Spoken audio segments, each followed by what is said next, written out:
Welcome to Professor Sky's Spam Channel, where I talk about anything that's not new music. Now, I just recorded like a 45-minute review of the 1989 Taylor version album, and on it I'm teasing this. The two Barbie sequels that have already come out. Now, if you're like me, you saw Barbie over the summer. Most people on planet Earth did, and you loved it. And it was great. And everyone was sort of wondering in the middle of this whole Barbie Oppenheimer thing, like, what's next, you know? What does this mean? What does this say about the zeitgeist, about the spirit of the times? What's going to be the next Barbenheimer? Some people humorously pointed out that Saw 10 and Paw Patrol were coming out on the same day, so maybe there would be Saw Patrol. That didn't happen. But what I think is important is that I'm going to be talking about two sequels to Barbie. That's the Taylor Swift movie and the David Beckham documentary. I'm going to be talking about them as spiritual sequels, cultural sequels, okay? Like our response to these works of art is a sequel to our response to Barbie, okay? So what are the two things needed for a spiritual sequel to Barbie? Either you need to have a repetition of that excitement of the collective experience, or an interesting take on gender expectations and the patriarchy. And in both cases, the David Beckham documentary on Netflix and the Eras Tour movie by Taylor Swift are perfect examples of this. So let's start off with the first one, the Taylor Swift Eras Tour movie. I haven't seen it. I'm sure it's great, okay? I want to see it. I just don't have enough time. I had a conference last week, and son comes back from college, and I got a baby. I just don't have the time. But I understand what it is. And more importantly, I've been consuming a lot about the movie and the way the movie has been consumed. The way the movie has been enjoyed. Much like Barbie, it is a reminder of the collective joy. Now, we've been deprived of collective joy for two reasons. One, our community and our culture becomes less and less collective. We become more and more on-demand, personal algorithm driven. We listen to what we want to listen to. We watch what we want to watch when we want to watch it, okay? That is our choice. That we are choosing to reject collective experiences. As a culture, we are saying, I want to sit home and watch a movie by myself that I want to watch so that I can pause it, so I can check my phone, so I can go to the bathroom, so I can eat the food I want to eat. I do not want to bathe in the multitude, as Baudelaire once said, okay? That's one way that we lost the collective.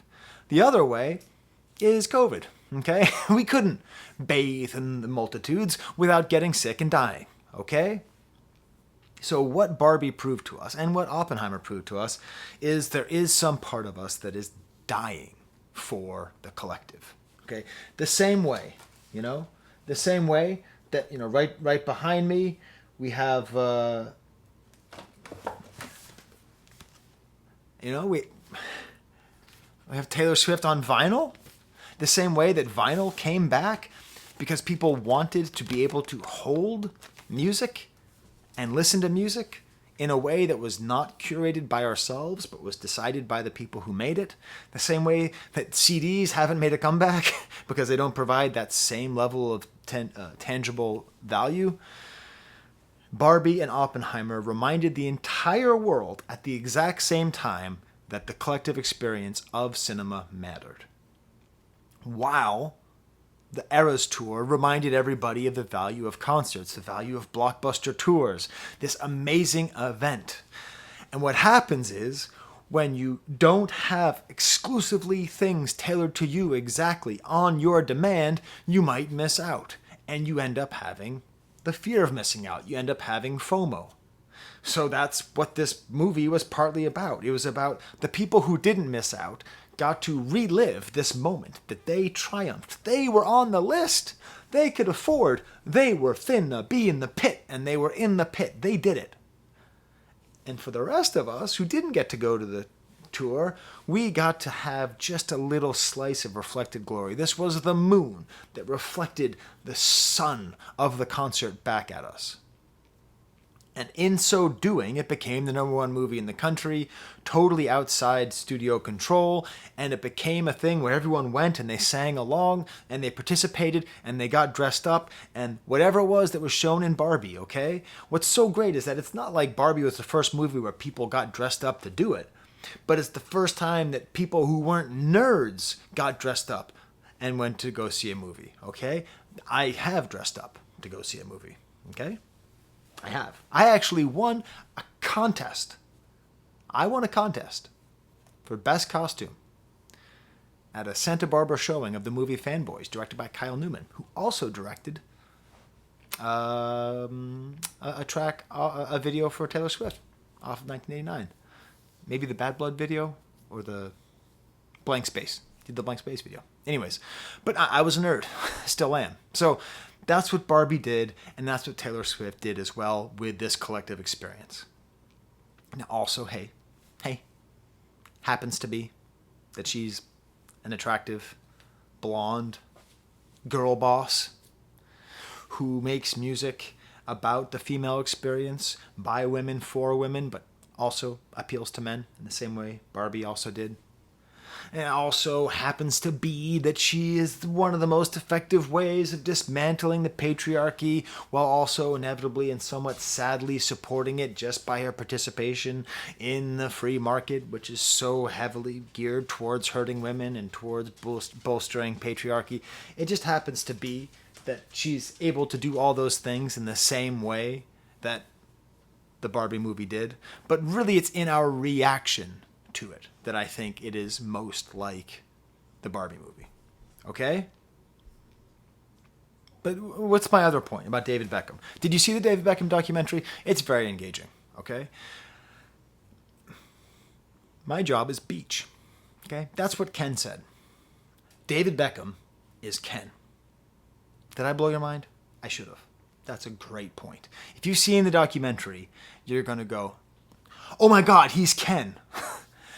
My job is just ball. Basically, the entire documentary is David Beckham being this handsome clothes model with this great talent who manages, like the thing about David Beckham is he is a model.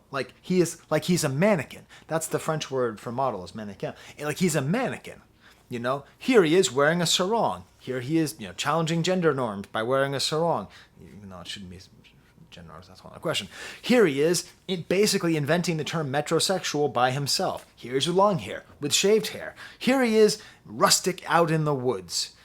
It's like he's just this beautiful male body and face, almost bland in its beauty, that is just used to wear these items while constantly being an avatar of masculinity, like a professional soccer player, like he is this like image of masculinity. But there's something so charming about him. And in the end, when you watch this whole documentary, you feel a connection to him and you develop a real pathos for him. Even though he comes across as kind of dumb the whole movie. Now, mind you, he's not dumb. Like it takes a lot of intelligence to be a good athlete. And beyond that, he finessed Major League Soccer. He managed his career super well. But much like Ken, he just kind of comes across as, my job is just ball. Much like in the Barbie movie, he has a villain arc when he goes to Madrid and cheats on Posh. And just, I don't know, there's this whole scene at the end where he's talking about how he lives in the country and how he just lives to wake up. And he's just country house Ken, He's underwear model Ken. He's sports Ken. He's all those things. He's this weird desire that we have, right? Because while we're hopefully working to dismantle the patriarchy, we still have this fondness for well-meaning, simple, just men. Just men. Manness. Not the toxic stuff, not the domineering stuff, just that. And that's what I think David Beckham is providing for us. A sort of continuation of our fondness for Ken becomes our fondness for David Beckham. Now, the fact that Taylor Swift is now dating Travis Kelce goes even one step further, because he's just American football Ken. Jesus Christ. You know? Like, she's just going through all of these male archetypes. It's like she is a Barbie trying to find the right Ken. And she's already done pop star Ken, and she's already done bad boy Ken, and now she's doing ball Ken, you know? All right, so there's my little theory. The sequels to Barbie, they already exist, and they are the Eras Tour movie and the David Beckham Netflix special. Hope you enjoyed that. I hope you checked out my Taylor Swift video, and there's the camera.